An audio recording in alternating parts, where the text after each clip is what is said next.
देखिए ये कुछ इंपॉर्टेंट क्वेश्चन है, 2-3 इसको आज ही आप लोग पढ़ लेंगे। ये BSc first year first semester के मैथ एग्जाम का है। पहला वाला है इंटरमीडिएट वैल्यू थ्योरम। इसका स्टेटमेंट देखते हैं हम लोग। If the function F is continuous in close interval A B, अर्थात फंक्शन एफ कॉन्टिन्यूअस है क्लोज इंटरवल ए बी में, साथ साथ ए कोई एक नंबर है जो एफ ए और एफ बी के बीच है।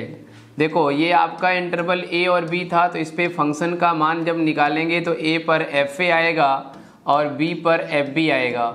इसके बीच का कोई एक नंबर ए है।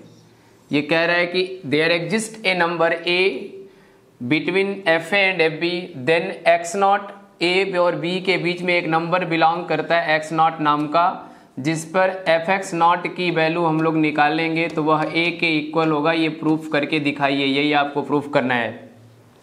अर्थात ये कहना चाह रहा है कि अगर ए और बी के बीच का कोई नंबर एक्स नॉट है तो उस एक्स नॉट पे फंक्शन का जो मान होगा वो एफ ए और एफ बी के बीच में आएगा, वो ए के इक्वल होगा। ये दिखाना है। F x not is equal to a, ये प्रूफ करके ले आना है। This is called intermediate value theorem. ध्यान से थोड़ा देखेंगे केस नंबर, जो आपके पास केस नंबर 1 है उसको देखिए। क्या ये दिया हुआ है case first, when F A is equal to F B, जब एफ ए और एफ बी दोनों बराबर हो जाएं। अगर एफ ए और एफ बी बराबर हो जाएगा तो ये कांस्टेंट फंक्शन की बात हो जाएगी।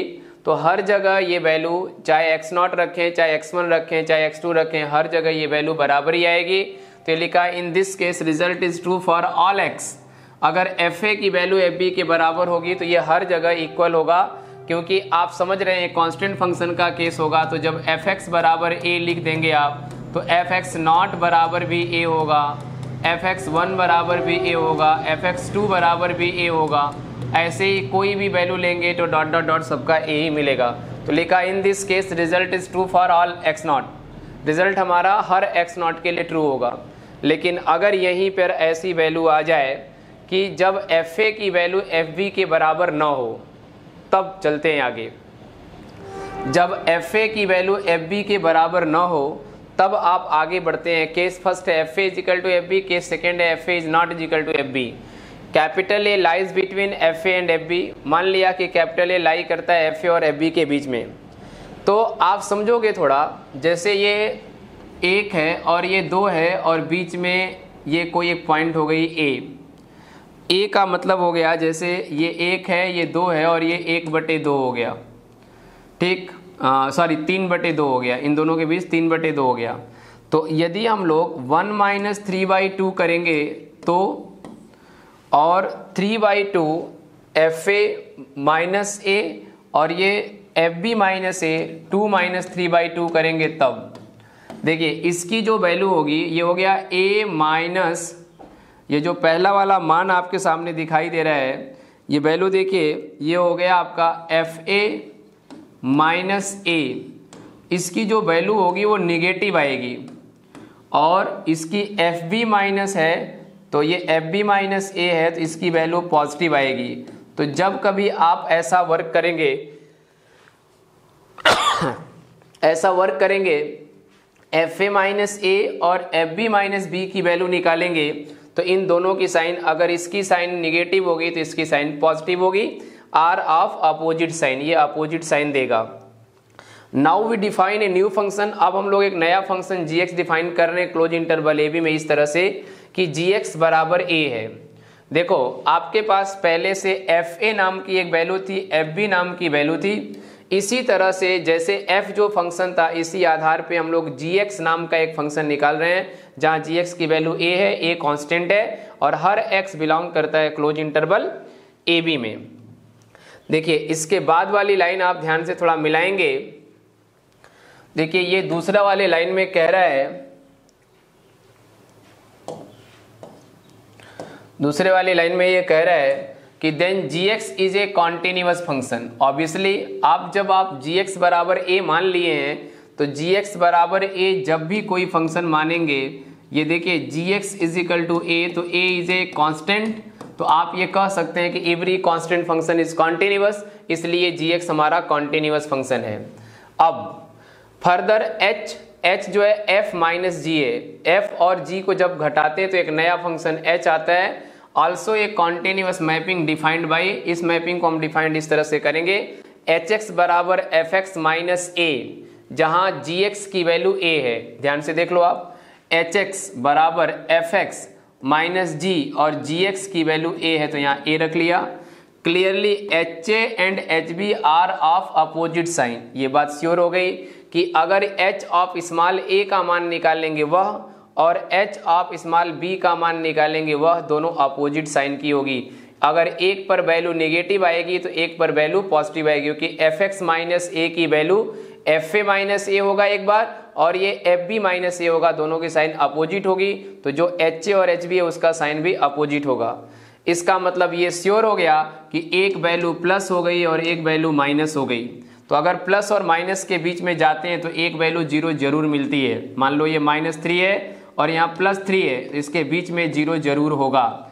तो वह कह रहा है कि thus it is follows that there exist x naught नाम का एक वैल्यू जरूर होगा close interval A b open interval A B में, इस तरह से कि एच एक्स नॉट की वैल्यू जीरो होगी। अगर एच एक्स नॉट जीरो होगा मतलब एच की वैल्यू जब एक्स बराबर एक्स नॉट रखें उस समय जीरो है। अब एच एक्स नॉट बराबर यहां से निकालो, एच एक्स नॉट बराबर f x not minus a, तो ये देखो f x not minus a बराबर जीरो अर्थात एफ एक्स नॉट बराबर a. This is the first proof, ये पहला वाला क्वेश्चन का प्रूफ है। ये थ्योरम आपका इंटरमीडिएट वैल्यू थ्योरम है, इंपॉर्टेंट है, इसको पढ़ लीजिएगा आज ही। अगला देखिए एक छोटा सा न्यूमेरिकल और हैंस डेफिनेशन है, हो सकता है ये 2 नंबर वाले डेफिनेशन में पूछा जाए। हैंस डेफिनेशन फॉर कॉन्टिन्यूटी, देखिए ये क्या बोल रहा है। एक फंक्शन f नाम का है जो s को ले जाता है r में, जहां s सबसेट है r का, r रियल नंबर का सेट है। f नाम की मैपिंग है जो s सेट के एलिमेंट को रियल नंबर में ले जाती है, जहां r रियल नंबर है तो s is subset of r, is said to be continuous at a belongs to s। If for every, यदि हमारे पास प्रत्येक कन्वर्जेंट सीक्वेंस हो xn नाम का, अगर हमारे पास एक कन्वर्जेंट सीक्वेंस हो xn नाम का, तो ये लिखा if for every convergent sequence xn in s के अंदर अगर कोई कन्वर्जेंट सीक्वेंस है हैविंग ए लिमिट a, जिसमें लिमिट a हो, तब द सीक्वेंस fxn, मतलब आपके पास जो xn सीक्वेंस था उस xn सीक्वेंस की लिमिट a है, तो इस तरह से जो fxn सीक्वेंस बनाएंगे नया वाला, fxn नाम का नया सीक्वेंस बनेगा, इसकी लिमिट fa पर होगी। मतलब जब xn a है तो fxn fa होगा, ये आपको दिखाना है, यही लिखा हुआ है। देखिए then the sequence fxn is convergent, ये भी कन्वर्जेंट होगा, साथ साथ limit n tends to infinite fxn बराबर fa, अर्थात xn की लिमिट a है तो fxn की लिमिट fa होगी, यही हैंस डेफिनेशन है। ये जो हैंस डेफिनेशन आपको दिखाई दे रही है, हो सकता है छोटे वाले प्रश्न में पूछ दिया जाए, इसलिए आप इसको प्रिपेयर करके जाएंगे। एक बहुत इंपॉर्टेंट क्वेश्चन है, ये क्लास में भी जिक्र किया था हमने, 11e/24 इसका आंसर आता है। चलिए इसको भी दिखा देते हैं आपको।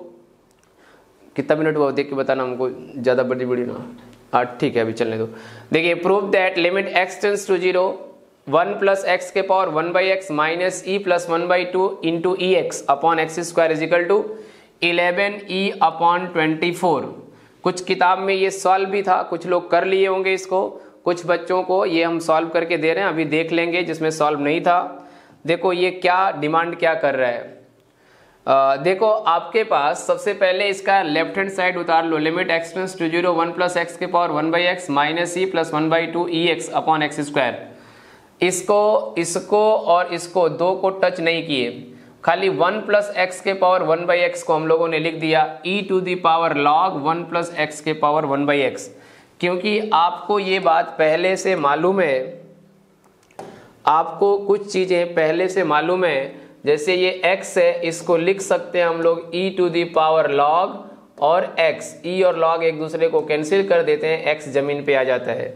उसी के आधार पे ये देखो 1 प्लस एक्स के पावर 1/x है, इसको e to the power log 1 plus x के पावर 1/x, ये वाला माइनस यहाँ माइनस, ये 1/2 ई एक्स अपॉन में एक्स स्क्वायर जस का तस है। अब आप ध्यान से देखो थोड़ा, ये जो पावर में 1/x है, ये 1/x अब log के इधर इंटू होके चला आएगा, तो ये log 1 प्लस एक्स है और ये 1/x देखो यहाँ चला आया, minus e minus 1/2 EX upon x square as usual है। अब थोड़ा आगे आप ट्रीट करेंगे। देखिए यहां पर आपके पास यहां तक हम समझा दिए थे 1/2 log 1 प्लस एक्स का एक्सपेंशन करने जा रहे हैं हम लोग। log 1 प्लस एक्स का यदि एक्सपेंशन करेंगे, देखो ये log 1 प्लस एक्स का एक्सपेंशन करने जा रहे हैं, तो log 1 प्लस एक्स का एक्सपेंशन हो जाएगा यहाँ से, ये देखो log 1 plus x, x minus x square by 2 plus x cube by 3 minus x के power 4/4 plus dot dot dot minus e 1/2 EX upon x square. अब इस 1/x को इसके साथ, इसी 1/x को इसके साथ, इसी 1/x को इसके साथ, इसी 1/x को इसके साथ मल्टीप्लाई कर लो। अगर आप मल्टीप्लाई करोगे तो